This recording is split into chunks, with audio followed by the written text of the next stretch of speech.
அரசியல் தெரியாதுன்னு சொன்னவங்கள சும்மா அலற விட்டுருக்காரு அண்ணன் தான் சொல்லணும். குடும்ப அரசியல் செய்யும் திமுகவை ஒரே வரியில முடிச்சு விட்டாரு.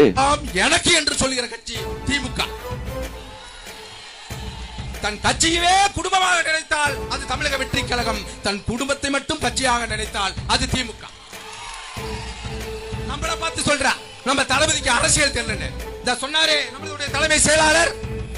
பாருங்க, நான் ஏற்கனவே ஒரு மீட்டிங் பேசந்தான். உங்களுடைய துணை முதல்வர் உதயநிதி ஸ்டாலின் கோழி குண்டு விளையாண்டு கொண்டிருக்கிற பொழுது ஈழத் தமிழர்களுக்காக நாகப்பட்டினத்திலே உங்க தாத்தா கருணாநிதி கச்சத்தீவை தூக்கி கொடுத்ததின் காரணமாக பல்வேறு மீனவ சொந்தங்கள் தாழி இருப்பதற்கு காரணமாக உங்க கட்சி சிங்கள பௌத்த பேரினவாதத்தை எதிர்த்து நாகப்பட்டினத்திலே உண்ணாவிரதம் இருந்தாரு எங்கள் தலைவர். அது அரசியல் இல்லையா? காவிரி நதிநீர் உரிமைக்காக அந்த காவிரி நதிநீர் உரிமையும் கருணாநிதி பொதுத்துறை அமைச்சராக இருக்க போதுதான் அந்த உரிமை பறிபோனது. தான் நடிக்கிற படம் பெங்களூரிலே ஓடவில்லை என்றாலும் பரவாயில்லை, தமிழுடைய மானம் காக்கப்பட வேண்டுவதற்காக காவிரி நதியின் உரிமைக்காக உண்ணாவிரதம் இருந்தாரே தளபதி. அது அரசியல் இல்லையா?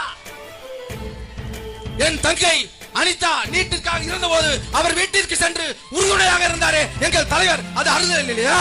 நாங்கள் தமிழ் மாணவர்கள், தமிழுக்கு உயிரானவர்கள், தமிழகம் அமைதியாக இருந்தால் ஏடுகள் தூக்கி படிப்போம், இல்லை என்றால் எரிமலையாய் வெடிப்போம் என்று நாட்டு மாட்டுக்காக முத்தச்சத்தம் கேட்டுக் கொண்டிருந்த மெரினாவிலே யுத்த சத்தத்தை முனையினார்களே தமிழ் மாணவர்கள், அவர்களுக்கு உறுதுணையாக இருந்தாரே தளபதி. அது அரசியல்